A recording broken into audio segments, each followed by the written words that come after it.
Добър ден на всички. Казвам се Зорница Георгиева от Министерството на образованието и науката. Информационният ден ще се проведе на английски език, затова преминавам на английски. Dear Mrs. Guluti, dear Mr. Stauffer, dear guests, representatives of academic and research organizations. On behalf of Deputy Minister of Education and Science, academician Nikolai Vitanov, it's my pleasure to welcome you to today's National Information event dedicated to the Scientific Exchanges, Sciex initiative between Bulgaria and Switzerland that is part of the second Swiss contribution to selected EU member states. Bulgaria is proud to participate in all three funding instruments offered by the Swiss National Science Foundation as part of the second Swiss contribution. PROMISE was the first one, Promotion of Young Scientists in Eastern Europe. MAPS was the second one, Multilateral Academic Projects. These two programs have already been closed, and we are looking forward to seeing positive outcomes from them. Now, we are looking forward to launch the third component, Sciex. The mandate for the implementation of Sciex was given by the Swiss Agency for Development and Cooperation and is co-financed by the Bulgarian Ministry of Education and Science. Sciex is aimed at early career researchers, PhD students and postdoctoral researchers of any nationality who are permanent residents in Bulgaria and would like to undertake a research secondment in a non-commercial Swiss research institute. The main objectives of Sciex are to further scientific knowledge and development, to improve and deepen the grantees' scientific skills, and to foster research collaborations and strengthen scientific networks. The call will open on 1st of November and close on 3rd of February 2025. All about the key characteristics of the funding scheme and the specific conditions and procedures for submitting a proposal to the Sciex Fellowship Call will be outlined to you a little bit later by Mrs. Kyriaki Guluti, Scientific Officer for International Cooperation at the Swiss National Science Foundation. After today's information event, I believe that many of you would be motivated to participate. To evoke such motivation is also part of the mission of the Ministry of Education and Science, and we believe that Sciex would be a good opportunity for young researchers, PhD students and postdocs to achieve some of their professional goals. The active participation of as many of you as possible would be a guarantee for success both to your organizations and to the science in Bulgaria as a whole. Bulgaria has taken the decision to choose Sciex since this program is in close coherence with the objectives to develop human resources and international cooperation laid down in the National Strategy for Development of Scientific Research. Now, I would like to give the floor to Mr. Thomas Stauffer, Head of the Swiss Contribution Office in the Embassy of Switzerland in Bulgaria, for a short speech about the Swiss-Bulgarian Cooperation Program. Welcome, and the floor is yours, Mr. Stauffer. Thank you. If this is okay, I will speak from here. Dear Mrs. Serkova, dear Mrs. Guluti, dear colleagues and participants on site and online, it's a great pleasure for me to be here today to represent today the Swiss Agency for Development and Cooperation, who is the funding agency for this program. As it was said, this is the third and last information event within the Swiss-Bulgarian research program. It's a very important event because only if everybody who might be interested knows about what the possibilities are, then we will be able to support the best research possible. And I will come back to this a little bit later on. So my thanks go to the Ministry of Education and Science for hosting this event and also for spearheading the Swiss-Bulgarian research program, and of course also to the Swiss National Science Foundations for their presence here today and their excellent support to the ministry and their involvement in the Swiss-Bulgarian research program. Bulgaria has excellent researchers, that's not the question, but what I would like to highlight today is that having excellent individuals is not enough. For research to flourish, you need an ecosystem. And having such a strong research ecosystem, this is probably something that Switzerland has been able to develop over the past decades.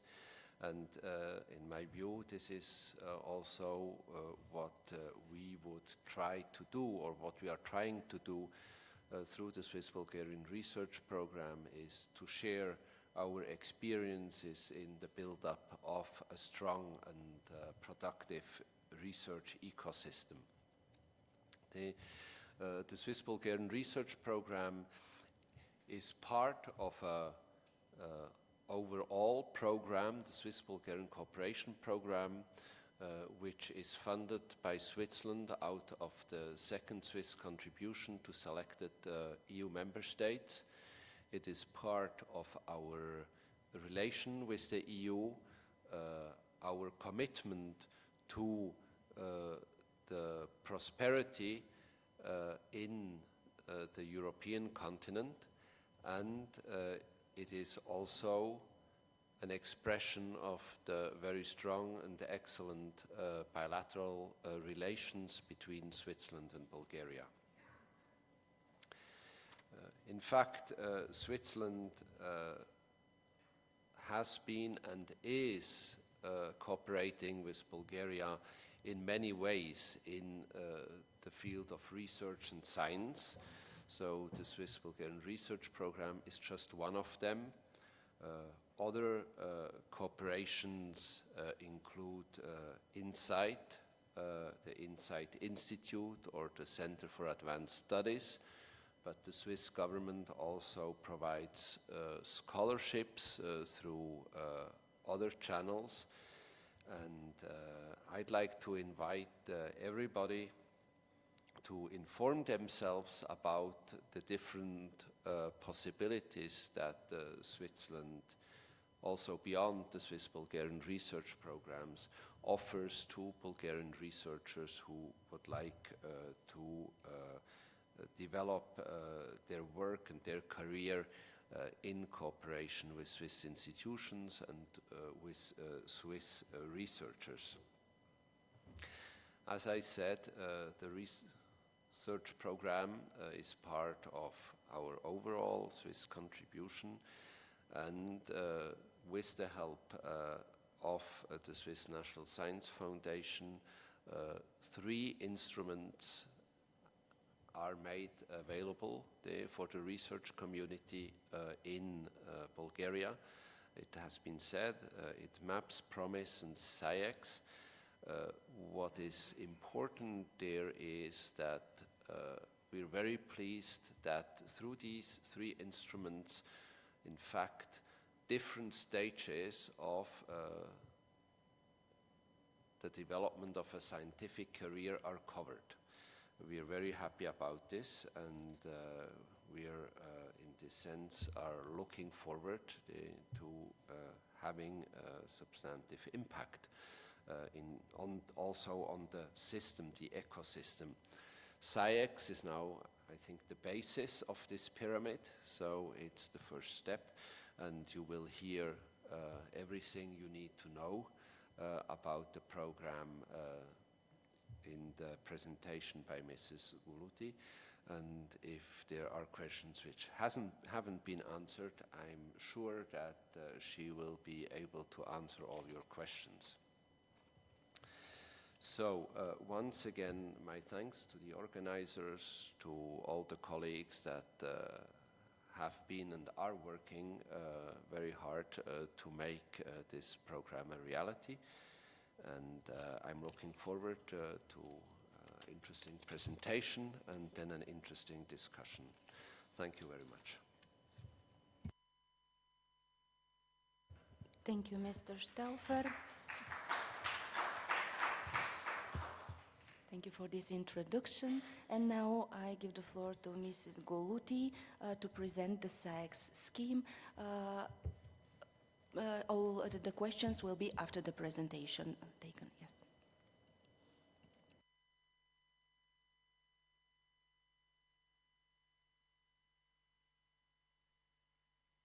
Yeah, okay, sorry. So hello and welcome from my side. I am Kyriaki Guluti and I'm working in the organization of Sciex.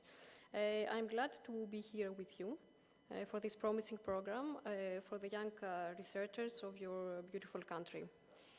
So today I will present you the most important points of Sciex, and then, yes, as we said, in the end there will be time for some questions.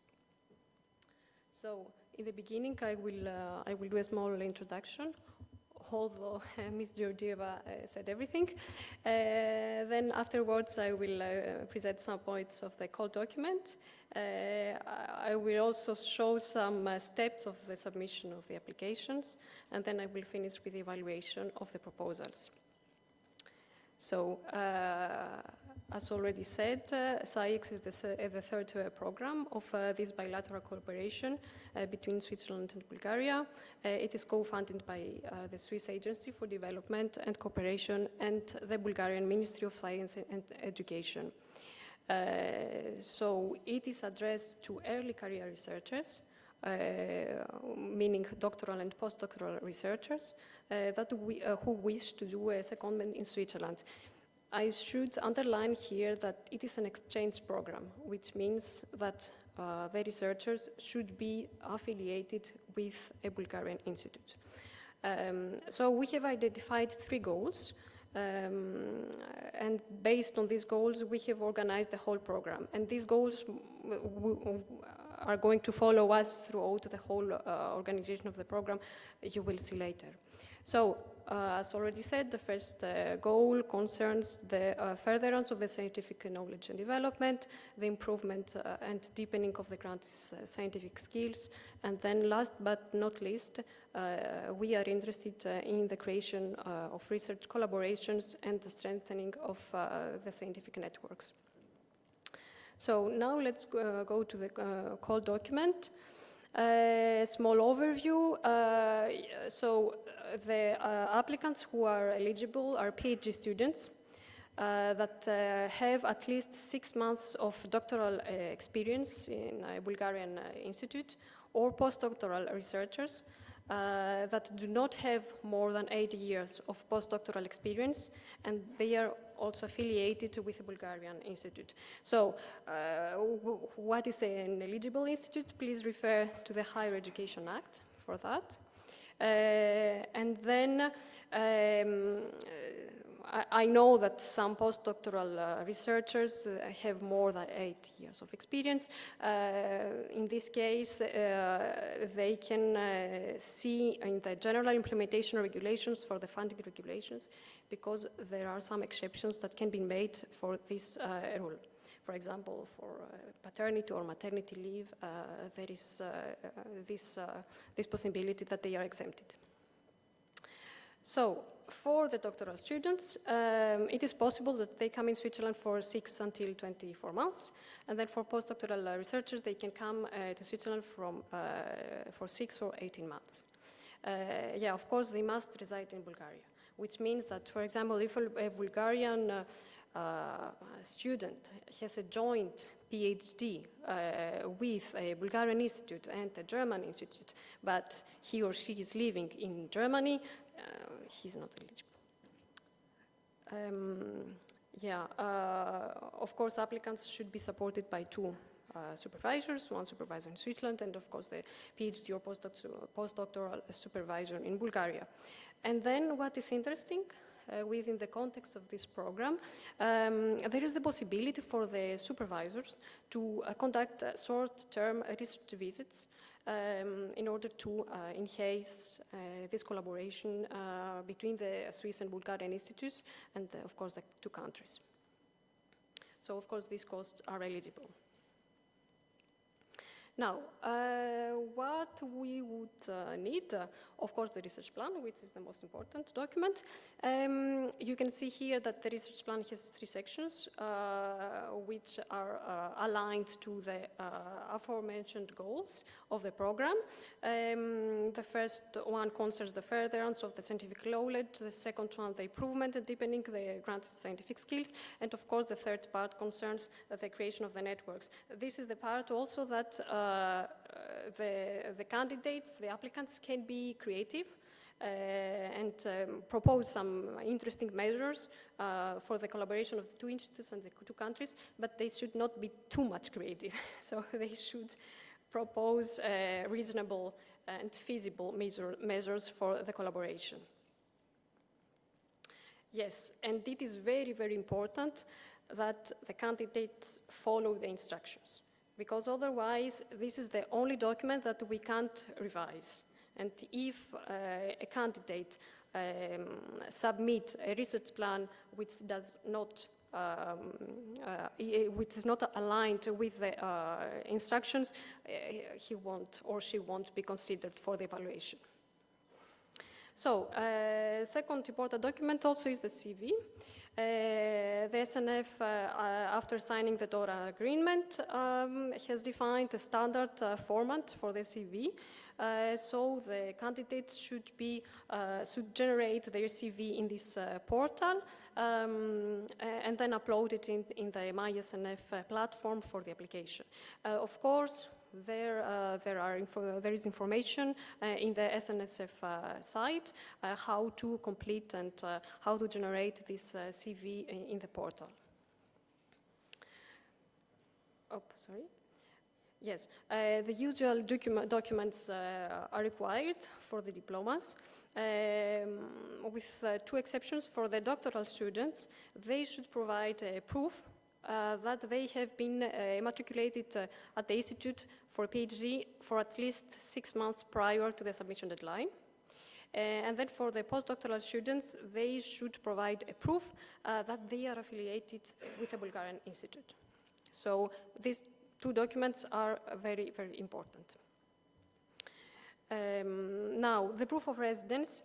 Yes, we said that applicants must be permanent residents in Bulgaria. We know that maybe this is a document that it is not easy to find. Ideally, we would like that the municipality, for example, certifies that the applicants are permanent residents in Bulgaria.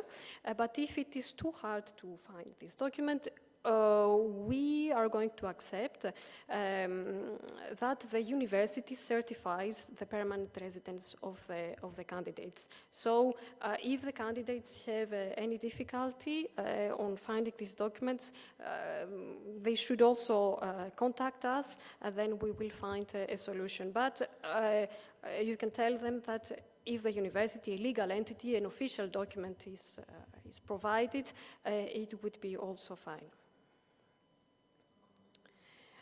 Of course, a confirmation letter from the host institute is required, and then it is very, very important once the candidates identify the professors with the professor with whom they want to work.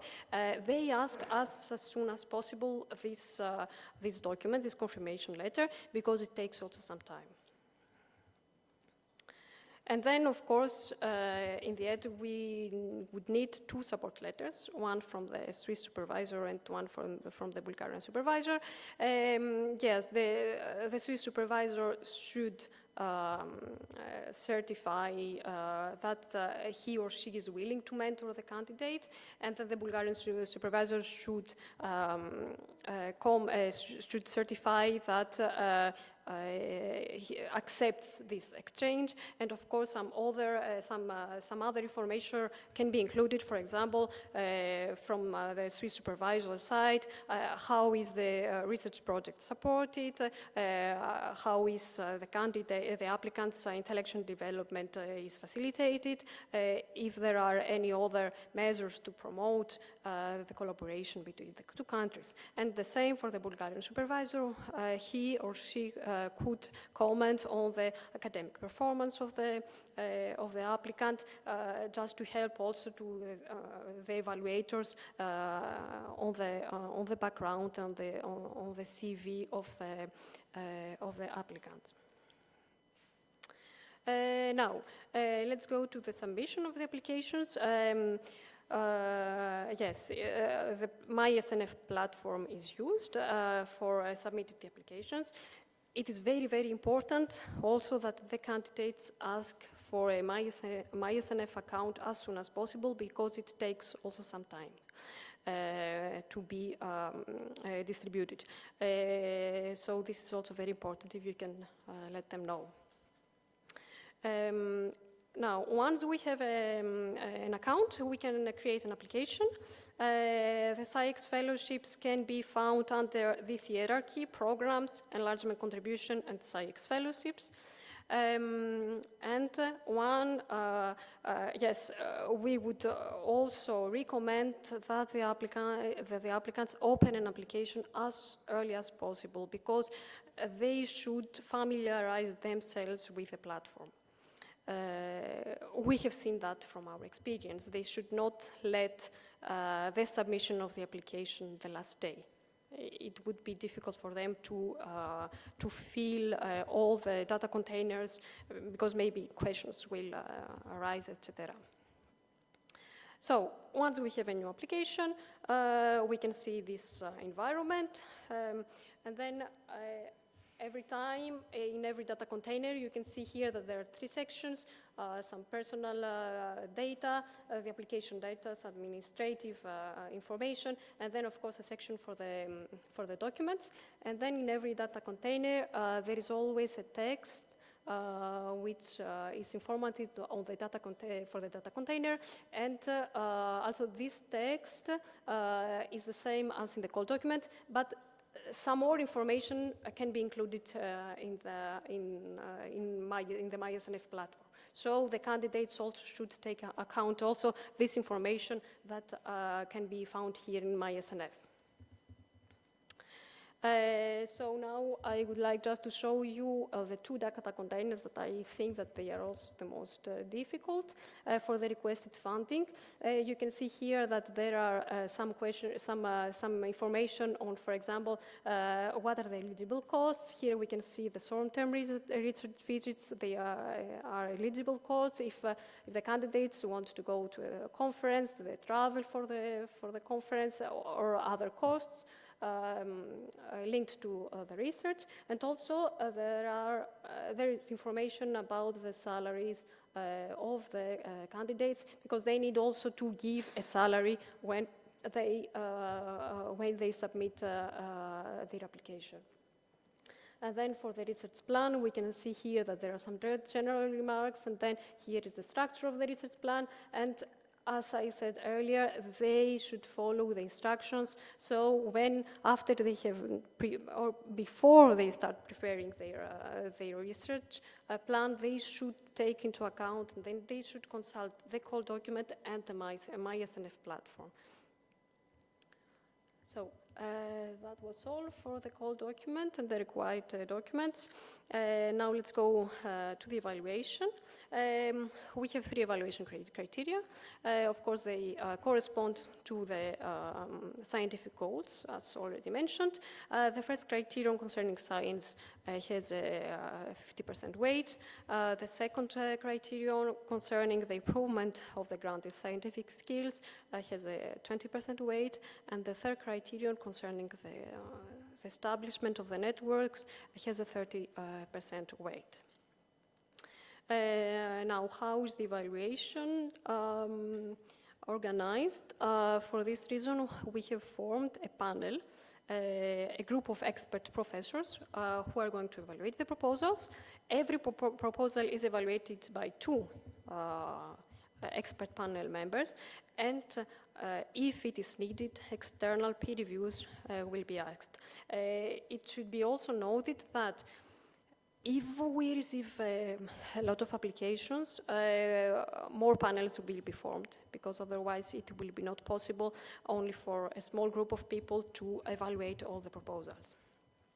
And then there will be a discussion of the applications, and then, of course, the final ranking. And if you want more information on the evaluation procedure of the SNSF, you can visit the internet page of the SNSF. There are a lot of information there. So finally, just a small reminder. Tomorrow, actually, the call opens. And then after 3 months, there is the submission deadline, the 3rd of February. The evaluation will take place in March and May. Afterwards, the communication of the results will happen in July. And then the earliest possible project start will be in September, and the latest one will be in March 2026. So what I have said, you can find them in the call document and also in the internet page of Sciex. Everything is there. There is also a section of the frequently asked questions that we said, that we thought that might be important also to once more underline them. And I think that, yeah, if you have any other question, you can write us in this address. We try to respond as quickly as possible. And then, yeah, that's all from my side. Thank you very much. And then if you have some questions, I will be glad to answer it. Thank you. Thank you, Mrs. Guluti, for your very detailed and clear presentation. Now is the time for questions. Please feel free to ask your questions to Mrs. Guluti. And also for the participants online, just raise your virtual hand and you'll be given the floor. Thank you. What's happened if in the meantime a PhD expire? Because you said terms like September 2025, etc. But in the meantime, in Bulgaria, it's maximum 3 years mostly the PhD. So what's happened if it's expired? And if we consider 3 years of PhD and you say no earlier than 6 months, I'm afraid that for 6 months somebody can do something that can be applied for the, so serious that to be applied for this program. So I don't understand exactly what is the time frame of everything.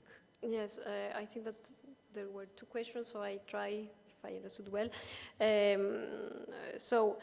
For us, it is important the submission deadline. So, for example, if a PhD candidate, it's still a PhD, for example, until 3rd of February, of course he can apply. It's no problem. But anyway, postdoctoral researchers are also eligible, so it is not a problem. If he or she finishes the PhD in June, for example, 2024, it is fine. And also, what was your second question? Can you please repeat? It was part of the one question, because, as I say, 6 months is too less for somebody to have some achievement in order to apply. It is not a problem if somebody does not have any achievement. That if somebody, let's say, is still June in PhD, but first date for is September 2025, he still can apply. even if it's in the meantime she finished the These 6 PhD. months. Yeah, it is not a problem if somebody does not have any achievement. I mean that this is a support measure for the early career researchers. So the most important is that at least they know what they would like to research during these 6 months. That's why we said we set this time frame of 6 months. So it is not a problem for us. Yeah. Okay, in the Zoom we have some questions. Yes. Just tell them to talk. Yeah, do you hear us from the Zoom? If you can ask your questions, we can hear you. Yes, thank you. Good morning, everybody. Thank you for this extensive information. My name is Evelina Kadiri. I'm a PhD, now postdoctorate as of end of September this year. So the previous question was quite valid for me. Thank you for answering it, as I assume I'm a postdoc right now. Planning to defend my thesis within 1 year. My first question is there an age limit for application, as some programs are for young scientists, for example, which means up to 30 years? And my second question is, do you facilitate communication with Swiss universities and professors so that we could easily approach a list of candidates, for example? As you may know, that it's quite cumbersome to actually get a confirmation from a professor and from a mentor from another country. Yes, thank you. There's no age limit, first of all. For us, the only problem is, of course, that the 8 years should be fulfilled if somebody is a postdoctoral researcher. And then, thank you for this question, because we had already these kind of questions. We cannot provide a list of universities or a list of professors. I think that this is the work in the interest of the candidates to search by themselves who is the most relevant professor for the research. And then me, just to tell you the truth, I did a simple research in Google that I use. I put, for example, theoretical physics, University of Switzerland, and it worked. I mean that I had some universities also that they appeared. So I think that it won't be that hard for the candidates to find a relevant lab and relevant researchers. Also, you can search by town. Also, you can tap on the browser University Zurich or University Lausanne or Polytechnic School Zurich or Lausanne, or in Bern, University of Bern, and then you will find the relevant internet page of the institutions, and then you can search there all the groups and the labs. Yeah, thank you.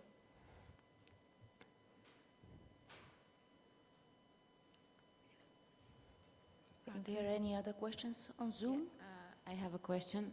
Since I'm a master's student, I wanted to know if probably the exchange will continue in the next, for example, 3, 4, 5 years, because I'm planning to do my doctor's, my PhD, but still not, like I still have a year of my master's. So is this gonna continue until, and how much years? This I do not know. Maybe Janita knows more. For now, there is no information that the program continues, but yeah, I don't know if you... If I may, so this program, Sciex program, is going to have only one call for proposals. But we at the ministry are working on different kind of support measures for young scientists and postdocs. We have a national program for PhD students, and for postdocs, this program is going to be approved. The new issue of the program is going to be approved quite soon. So you will be able to to apply for this kind of support. The other option is also another Swiss-Bulgarian program in the field of social science and humanities PhD students. I can send you information about this program as well. You can also look for it on the web.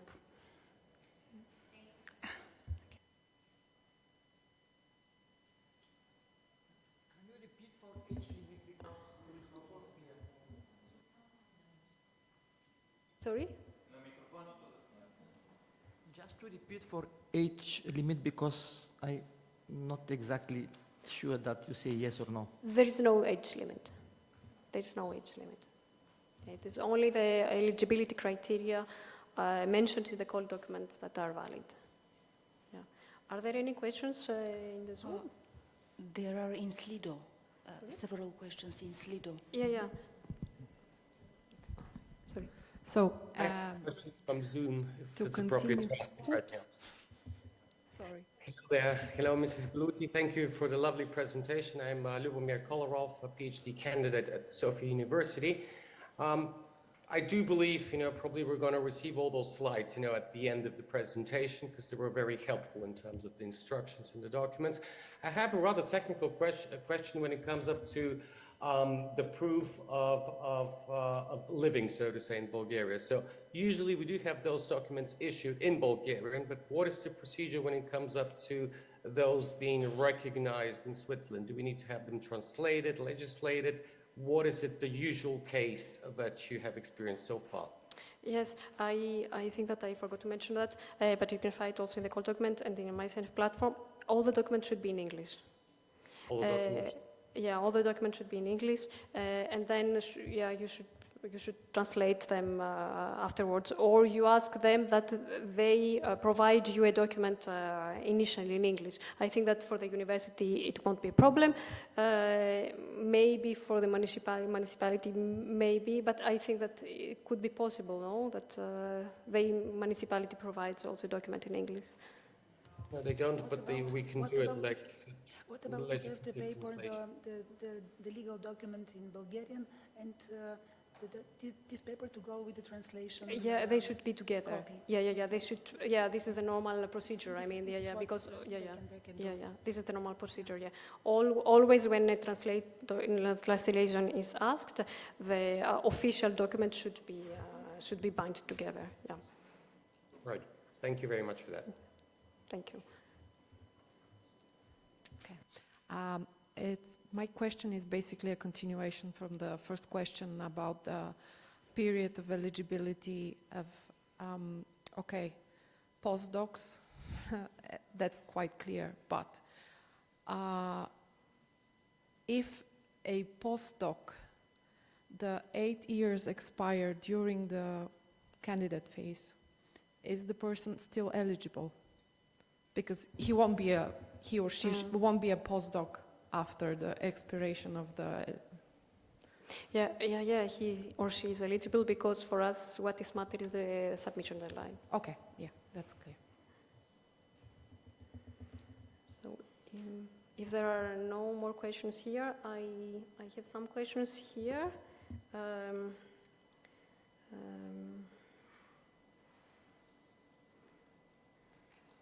Yes, are there mentoring programs that connect Swiss and Bulgarian researchers with PhD students for career development? If I understand well the question, I think that once you are in the Swiss university, there are support measures in the university, and then you can be informed about that in order to be aware about all the interactions with the Swiss researchers. So I think that there is no problem with that.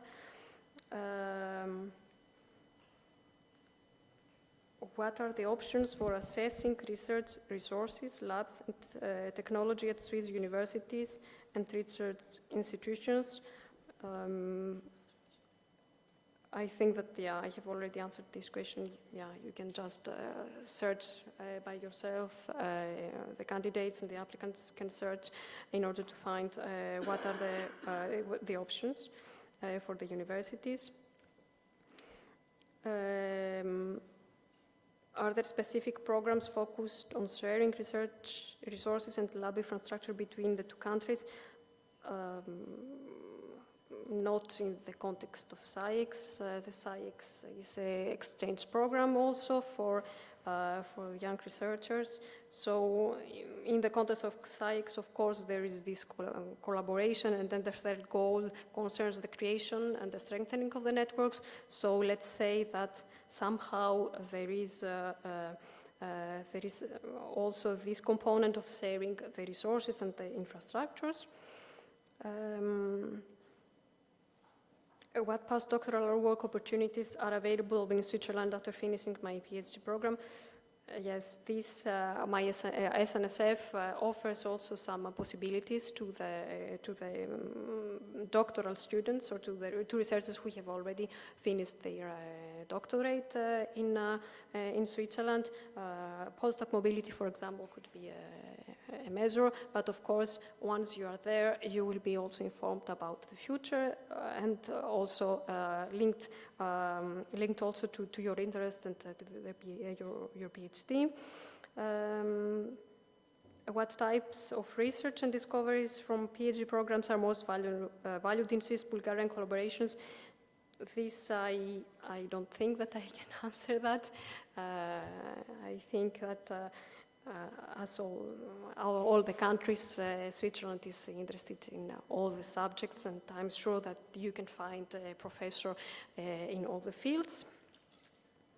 How can I share the outcomes of my PhD research with the scientific community and industry in Switzerland? I think that this is the same and as in all countries, of course, through the articles, conferences, seminars, and once you are in the Swiss universities, you will be informed about the events and what are also the other possibilities organized by the polytechnic schools or the universities. Yes, what about the documents? We have already asked these questions, and yeah, the diplomas should be also translated. And as we said, also the original diploma should be also uploaded.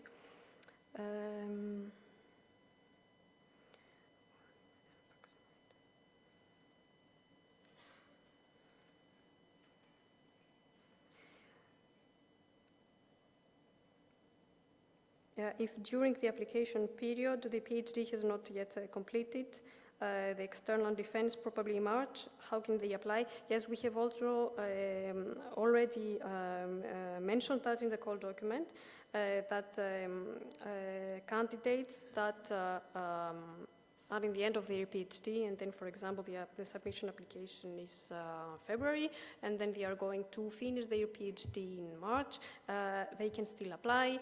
They will be considered postdoctoral researchers, and then they have a 6 months period to prove that they have successfully finished their PhD. They should not only provide a certificate from the professor that they have completed their PhD, but then still they need to pass their defense. So you can find all this information in the call document. Yes, I think that I answered more or less all the questions that I found here. Is there any other question here or in the Zoom? No. Okay.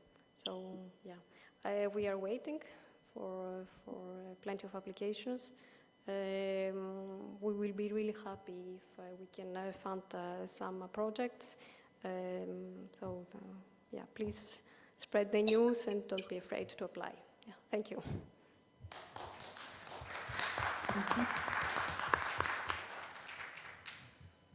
Thank you very much for your presence, for your participation in today's information event. Please have in mind that me and my colleagues from the Science Directorate of the Ministry of Education and Science will be at your disposal for any questions and clarifications concerning the call during the period for application.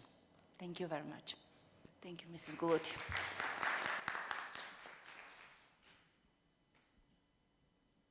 And just to add that the whole event was recorded and will be uploaded in our YouTube channel, the Science Directorate YouTube channel. You can check it once again. And be aware that Kyriaki Kuluti also is available to answer your questions, further questions by email. You know, the information about the contact of Kyriaki is on the call paper. Yeah, please don't be afraid. We are there. We are a small group of people, but we do our best to respond to your questions and if something else is needed.